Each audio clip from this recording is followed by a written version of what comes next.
There once was a ship that put to sea, and the name of that ship was the Billy O.T. The winds blew harder, bowed it down, blow me bully boys blow. Okay.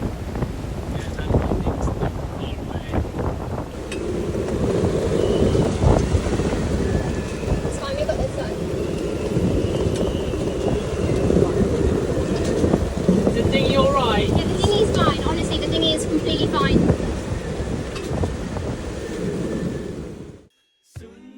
If you had a bird's eye view on your life and could hop in and warn yourself before a tough time, would you do it? Or do you think it's in the unexpected that true grit is formed? When there is no heads up, no warning, no prep that can be done or books that can be read, you are plunged into it without a second thought. And you just have to hold on and get through it. Maybe it's actually a good thing, because I guess there's a chance you would never even start the story, let alone finish it, for fear of what's in the middle. So instead, we're sitting back and watching life unfold.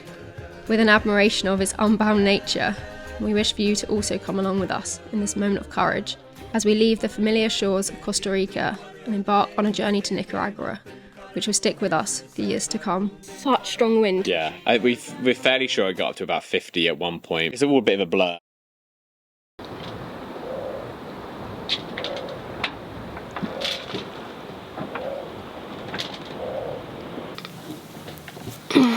It's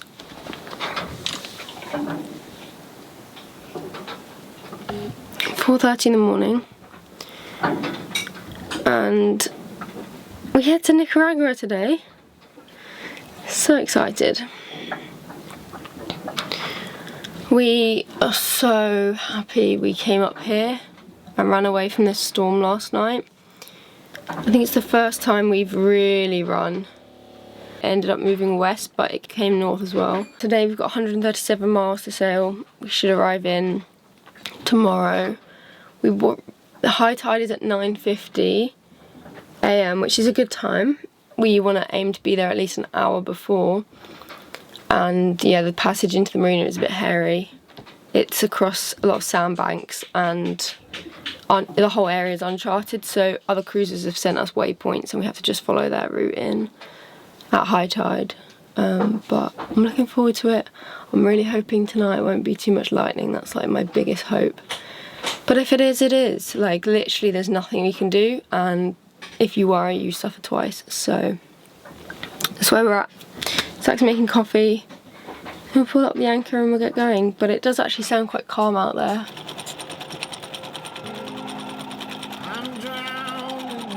It seems like we've just arrived in some absolute oasis. This was our storm hideout and you couldn't have asked for a better one, really. Wow!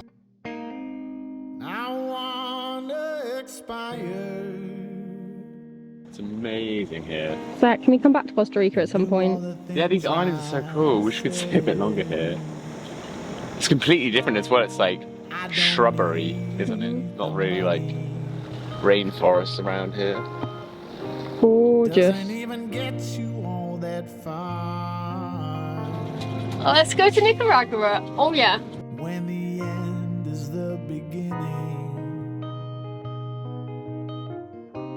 all you need to do is start. I'm drowning in fire. Ooh, I'm drowning in fire. We're kind of coming out of Costa Rica. We've got Santa Elena Point here. We just put the main up to dampen the roll. There's not a ton of wind. We're motoring into it. But we're going to come across the famous Papagayo winds, which are between kind of December and March. They can accelerate and get to speeds of like 40, 50 knots, which is crazy. It's kind of off season right now, but we're hoping that there'll be a little bit of wind out there because we really want some wind.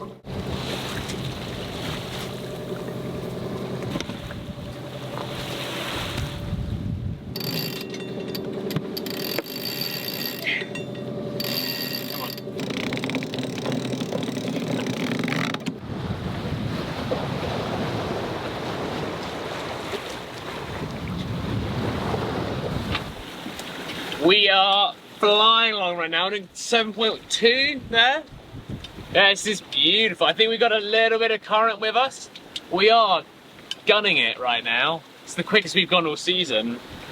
And what's the reason for this wind? We think this is a bit of Papagayo wind. It's not as strong as it normally gets, but you can see why people don't want to come along here and anything kind of close to 20 knots, because it would be carnage out here. The sea state's pretty bouncy and it's pretty small at the moment, so it would be crazy out here in anything close to 20. Yeah, and what's the Papagayos caused by? I think they're caused by the trade winds going over that mountain range. Yeah, and there's a big lake and stuff. Yeah. Just over there. Nice. It's beautiful. We're saying we get at midnight right now. That's a bit soon. It's really soon. We want to get in at, what, 8, 9? Woo, 7-3. She's going. Wow. Oh, headlining's still down.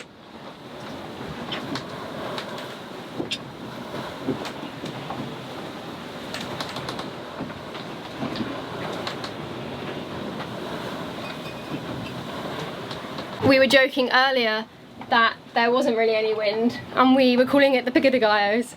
You know, like the tomato salsa. Anyway, it's a really bad joke. But no, we've got a little bit of Papagayos now, which is nice. I think we should have it for 40-50 miles in this whole bay. So yeah, hopefully we'll get some good sailing in before tonight and then we can slow right down overnight.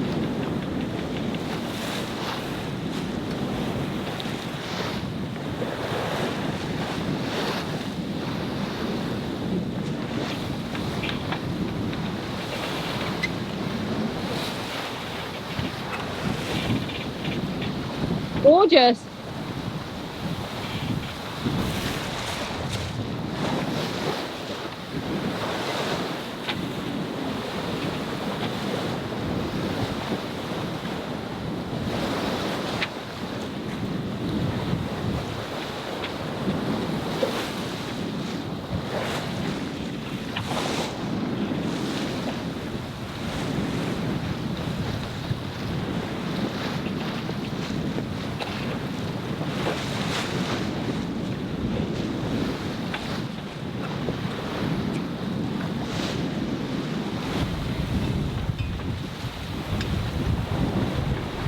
It's most certainly not 3 knots. It's so wrong. So when we heel over, our wind instruments stop working, which is great for a sailing boat.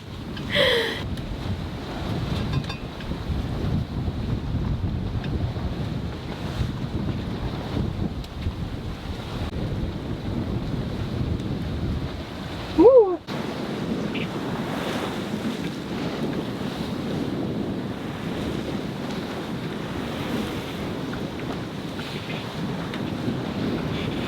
It's a really big mahi. So that was the first mahi that we had caught in the Pacific, but it just managed to get off as we were getting it in here. Couldn't quite get the gaff on it before it managed to slip the hook, so hopefully we'll manage to get another one, but the line's back in now, so fingers crossed. It was like 5 foot. It was a big bull mahi, which probably it was one of the biggest ones I think we would have caught. Yeah, it's by far, it's a massive one.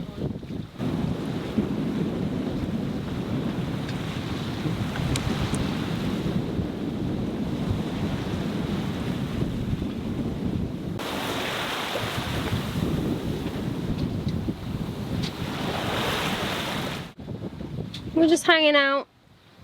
It's like 11 o'clock.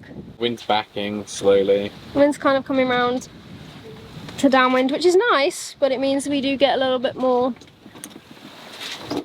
of that. But we have sailed. We've sailed 34 miles and we have 100 to go. exactly 100. Oh yeah, 100 until we turn in. That's crazy. Wow, 100 to go. 100 miles to go. 100 and... The delusion slightly sets in. I also just want to show you something. We are on a starboard tack right now, and when we're on a starboard tack, this happens. You ready? If we try and get anything out of the fridge.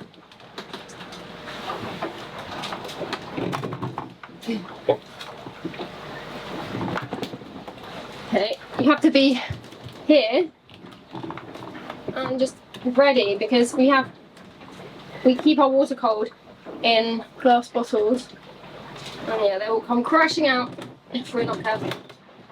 Right now is a bad example, but who decided to put a boat fridge on a side? I feel like if it was forward or aft facing, it would be a better design, but alas, we make do with what we have.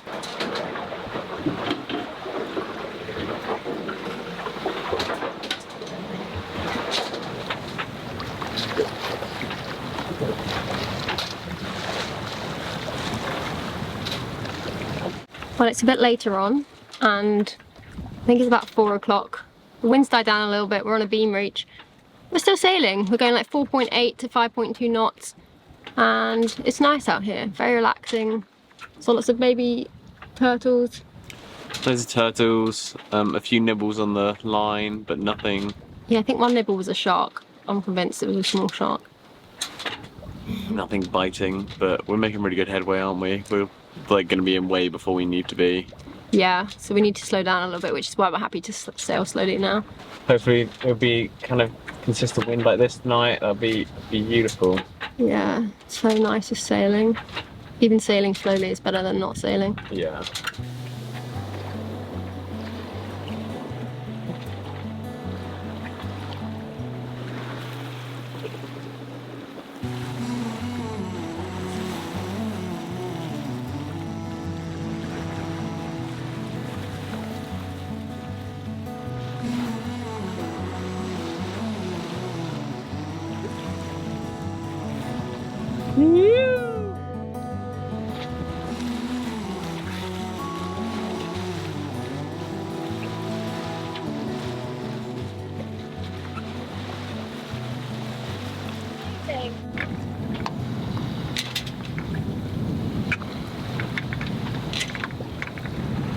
After such a beautiful day on the ocean, we honestly had no idea what would hit us as soon as darkness fell. Got it, Zach.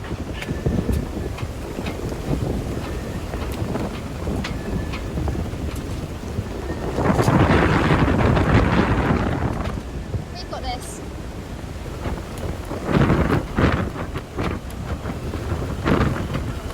I'm running with it.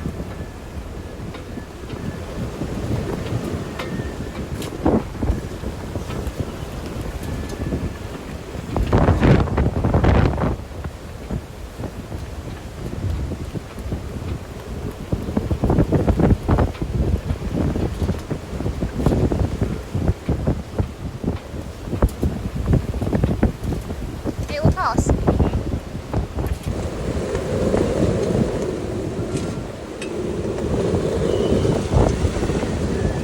It's fine, we've got this done. Is the dinghy alright? Yeah, the dinghy's fine. Honestly, the dinghy is completely fine. Running with it is good. Like, to just be sticking in it as well. Yeah, but don't think this is happening. Whoa, that was a lot.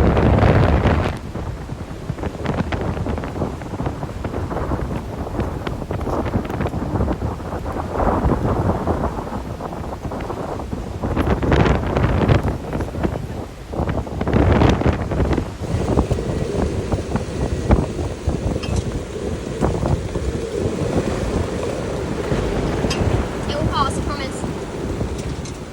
Okay? Yeah, that's what This will pass. radar saying. I don't know, I turned Starlink off. It's just going to wash over us, and it'll be what it'll be, yeah?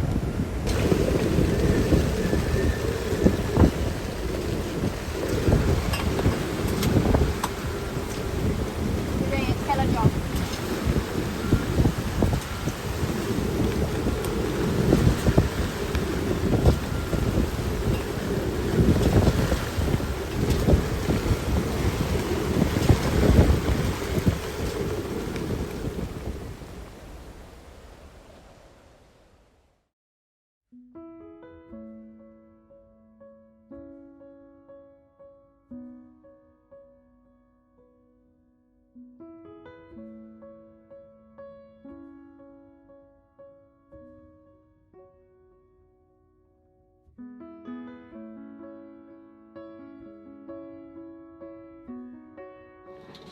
we're now coming into our final approach into Nicuagura. Buckle your seatbelts. Yeah, the time is 6:47. I'm gonna sleep really well when we get in. The whole boat smells like a wet sock. Yeah, it was just damp, and yeah, that was an interesting night. But almost there now. We're gonna be in like 20 minutes probably, as long as the depth is good enough. But Boundless has got a really good sonar depth sounder, so that looks forward, so they're going to go ahead and scout a little bit for us, and we're going to kind of follow up right behind them. But yeah, it should be fun. We'll talk about our event tomorrow. Yeah, I'm not talking about anything today. I'm going to sleep like all of today.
We are into Puesta del Sol in Nicuagura, North Nicuagura. I find that word really hard to say. Nicuagura. Not sure, but we're here. And Zach's gone for a surf, actually. The marina's kind of a 10-minute walk from a world-famous barreling wave called the Boom. So Zach ran off this morning to go and have a surf. But we arrived yesterday morning. We actually checked in this room. There's these little desks all around, and customs, immigration, port officer, maritime, police, everyone was here, and we just worked our way along and checked in to the country. We're going to go over in a bit about the other night because it was interesting.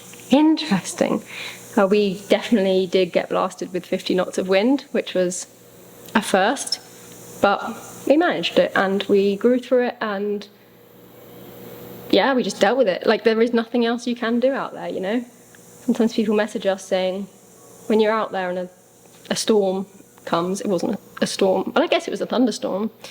We never really use the word storm, but when a storm comes, how do you deal with it? And it's, you just get on with it, you know? You just steer downwind and you just roll with it, because there's nothing else you can do, literally. So yeah, that was the other night. But we're feeling good. It feels nice to be in, and I'm going to do some yoga because it's roasting, and in here it's a little bit cooler than the boat, and there's actually a bit more room to work with, so yeah. Hola! So I'm going to just lay out a yoga mat and do some stretching, I think. Hanging around after last orders, we're still so far from home. It's like we're burning into embers. That was so very needed. It's pretty warm. Got some upper lip sweat going on. Very attractive. The mosquitoes were a little bit annoying just then though. We are right by mangroves, and it is now rainy season. So there's a few around, but they're not really the biting type. They're just the pissing you off kind of type. Luckily, I swatted one yesterday and I analysed it, and it doesn't seem like it's a striped one, which are the ones that carry dengue. We've actually known a few people recently get dengue, so yeah, want to stay away from that. But in the evenings we have been wearing bug spray because that would ruin the season. But I was just reading this little sign in here and I wanted to share it with you. Excellence can be attained if you care more than others think is wise, risk more than others think is safe, dream more than others think is practical, and expect more than others think is possible. I like that. Days keep rolling on, we're living in hell again. But I still hold you in my heart when these days have been and gone. Ooh, ooh, ooh, ooh. Ooh, ooh, ooh, ooh.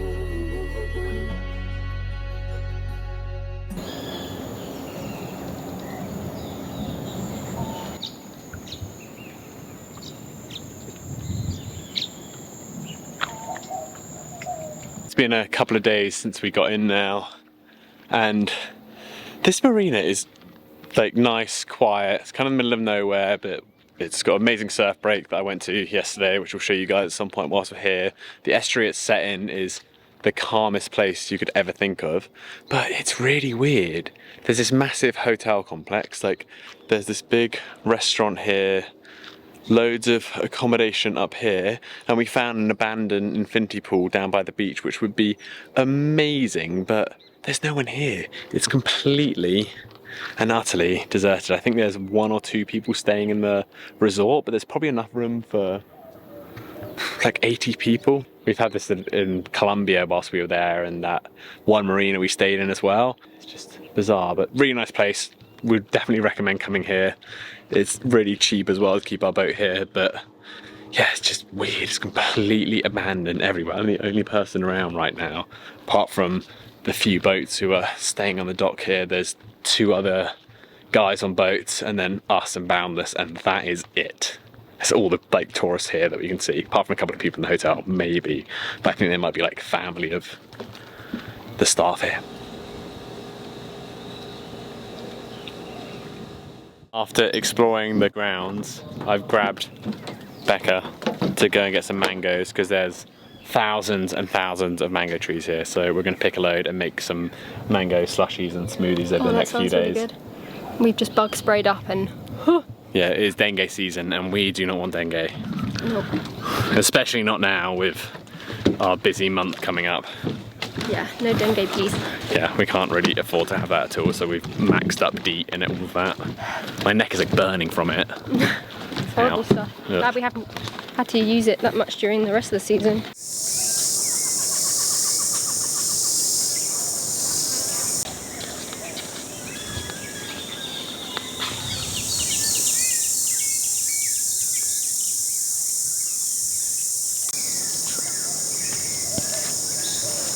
Yeah?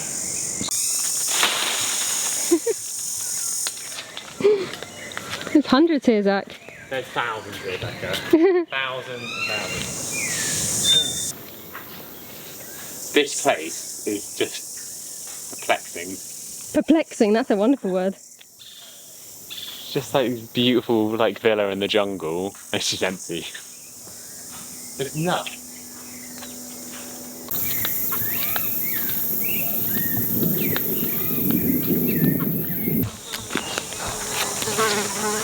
Yeah, some of these are really good actually.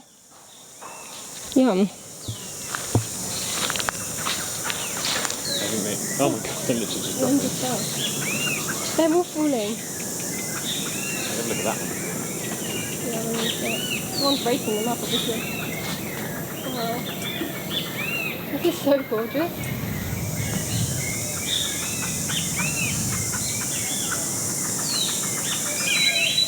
They smell so sweet and nice. Wow. Once they're already ripe, just walk around the property and they swept the ground away, so it makes it easier for you to find like good ones. Wow, that looks good. You gonna try it? Yeah, go on. Put it in. Tell me how it is.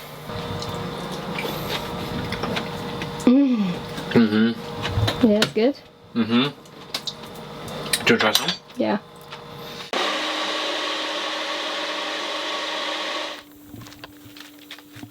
There's a vulture meeting happening. Hi guys.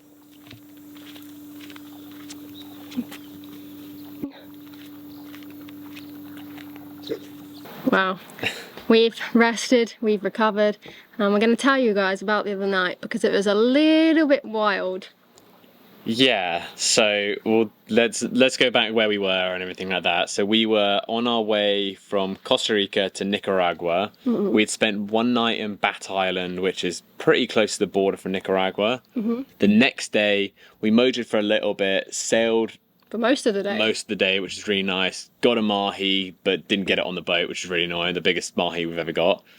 But we won't talk about that because this isn't about that. And it's a sore topic. Yeah, and so we had that day sailing. It was really good nice. It was like pretty much perfect sailing. We were buzzing along at points. We had some current with us and we were doing 7 knots. 7 knots for good stretches of it, which was fantastic. I think we were averaging about 6.5 for that whole section, which was phenomenal for us. We changed up how we were going to do night shifts a little bit. So normally I go to sleep first and Becca does the first shift, but we decided to do it slightly differently tonight, and I was going to start my shift at 7 and then do 4 hours till 11.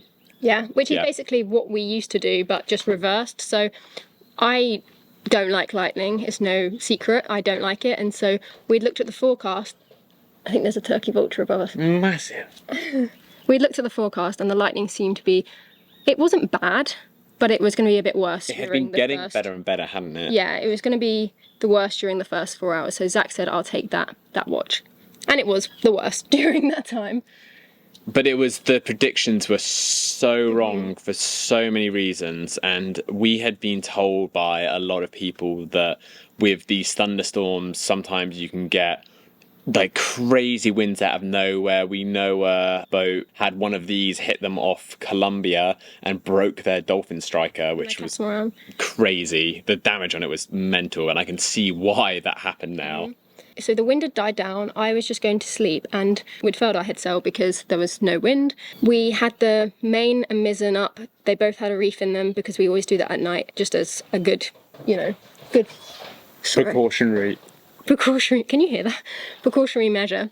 And then at, I think it was about 20 minutes after I had just gone down to sleep. It was about 7:30, wasn't it? I was just falling asleep when Zach got a radio call from Katie on Boundless ahead of us saying, hey Zach, I think the wind's just starting to pick up.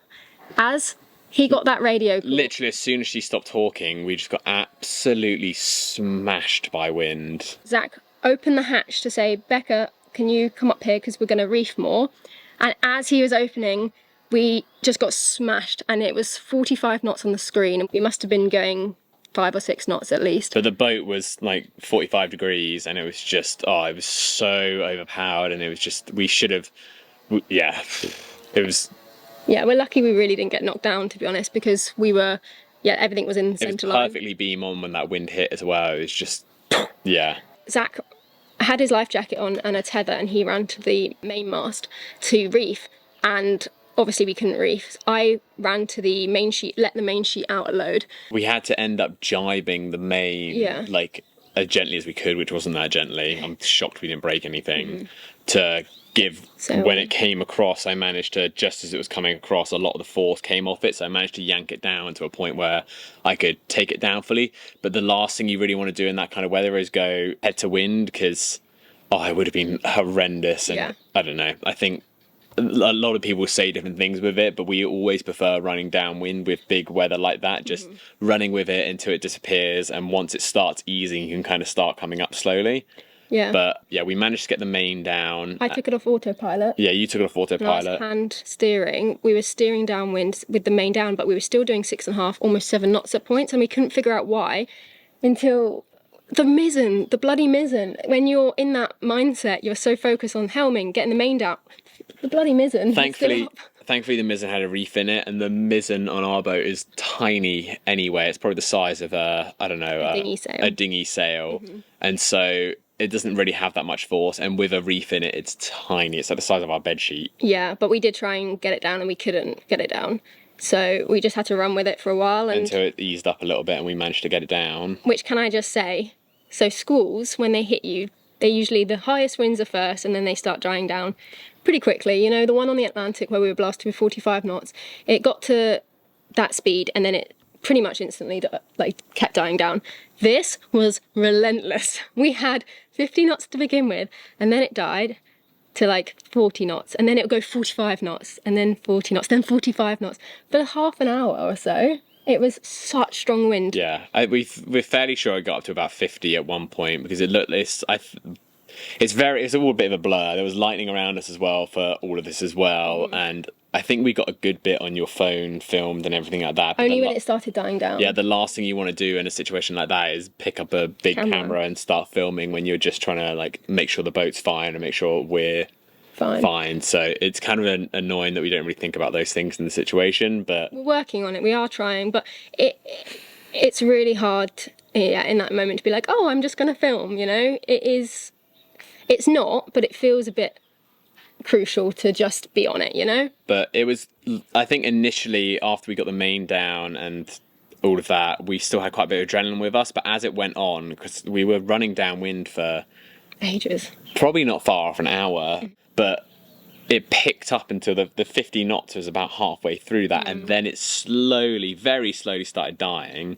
But it was bizarre to us and made us a little bit worried that the wind kept going back up to like high 40s and then dropping back down, and kept going back up and then dropping back down, which we hadn't experienced before. But I guess in thunderstorms like that, there's so much power in them. Yeah, I don't know what was going on with that whole thing, but as the wind slowly started to die down, we slowly started coming back onto our course as it kind of got to like mid-20s, we're pretty much back on our course. We still had a lot of weather helm under bare poles, which is the mental thing. You know, with no sails up, you expect not much weather helm, but the bigger gusts still trying to pull us up into the wind, weren't they? But anyway, that was passing, and we just kept repeating, like, this will pass, this will pass. And I'm really, really, really proud of us, you know? I think it was like a real pivotal moment since getting the boat that we were doing it and we were going through the motions because that's all you can do, but we were saying, like, we've got this. You know, we've had windy times before and we've had tough times before, and this is just another one of them. And yeah, I was really proud of how we performed. We just went into action. We didn't even speak for the first like 5 minutes. We just were like doing the motions, weren't we? And just getting the sails down and letting the main sheet out. And it was really cool that was almost in our muscle memory. Yeah, I'm proud of how we did.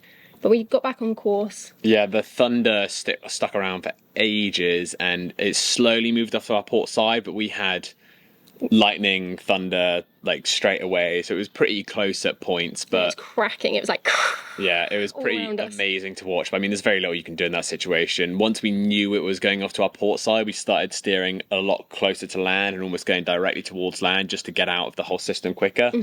But yeah, then that passed. The rest of my shift was a little bit damp and drizzly, but dried up, and then by the time you came back out at midnight, I think. Yeah, there was still lightning in the distance. There's still lightning on our port side, but you had a pretty nice rest of your shift. Yeah, the wind was low at that point, but no, it was fine, to be honest. Like, it passed, and that's the thing in that situation, is you just say, like, this will pass, this will pass, this will pass, we've got this.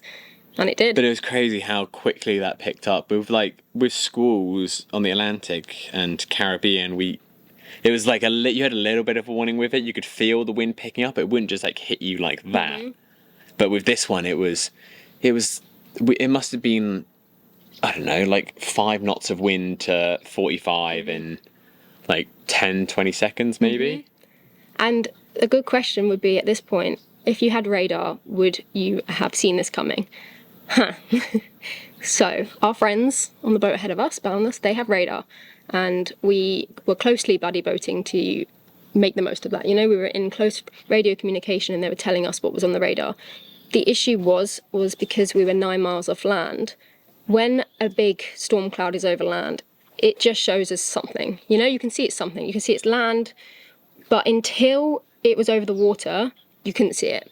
Once it was over the water, we had no choice. Like, it was so big, it was just gonna come over us regardless of what we did. We couldn't get out of it. So yeah, I guess like radar is really helpful if you're out at sea and away from land and you have the time to figure out where it's going and get away from it. If it's say 24, 48 miles away, it was 9 miles away, so we didn't have much choice basically.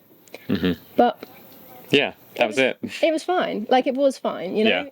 Yeah. It was tiring, but nothing happened, you Yeah. know? We just rode through it and Yeah. that was it. 2.5 years ago, as we prepared to take our boat out of the marina by ourselves for the first time, I had written on a poster, "Every bit of us has every bit of this." And you know what? I didn't believe it. But slowly by slowly, I'm starting to see that we are. Bloody doing it! And we definitely aren't the whole way there yet. Heck, I don't think we'll ever be. I think that apprehension will keep us safe, as being fearless isn't about not feeling fear.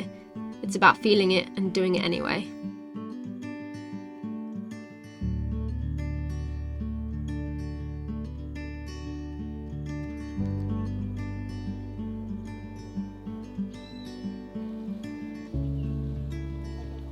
We're just walking by the bushes and everything's moving. These little crabs, there's hundreds of them, they're called Halloween crabs, but you can see the whole thing is just shaking.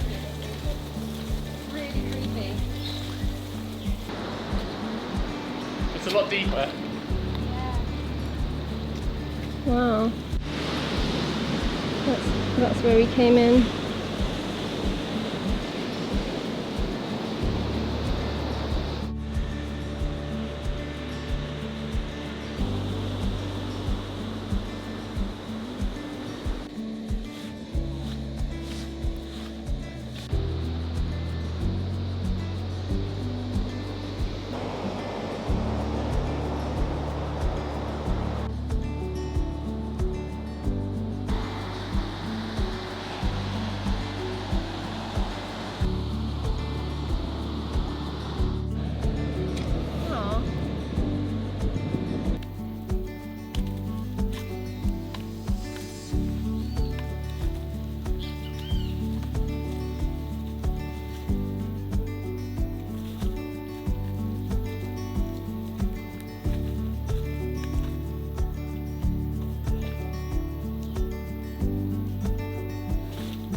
Good job, Bob.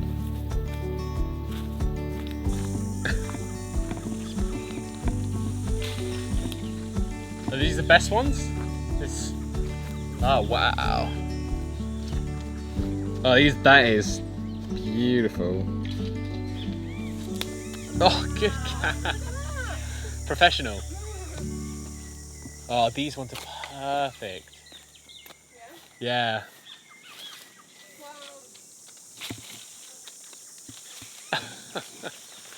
Muchas gracias.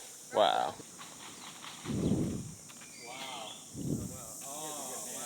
I have so much mango pulp in my teeth, but the guy just got a big stick and was getting the mangoes off the trees. And this one tastes so different than the ones we were finding on the floor. This is completely... Imagine your perfect mango. This is it. But it's not fibrous compared to the other one, is it? It's creamy. It's almost coconutty. I've never tasted mango like this. Becca, stop eating it all and let me have some. It's so sticky, but it's so yummy. You got it, Zach? No, I don't.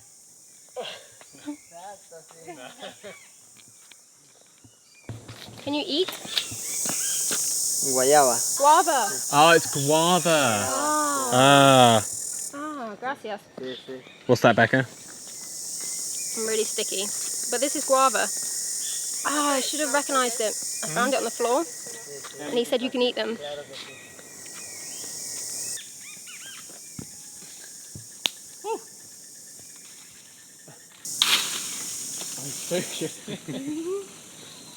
Got such a skill with it.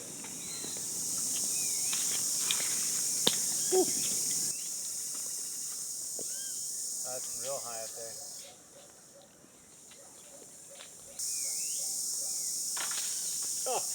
Yeah, you got it. My one. Está muy alto. When life gives you mangoes, eat mangoes.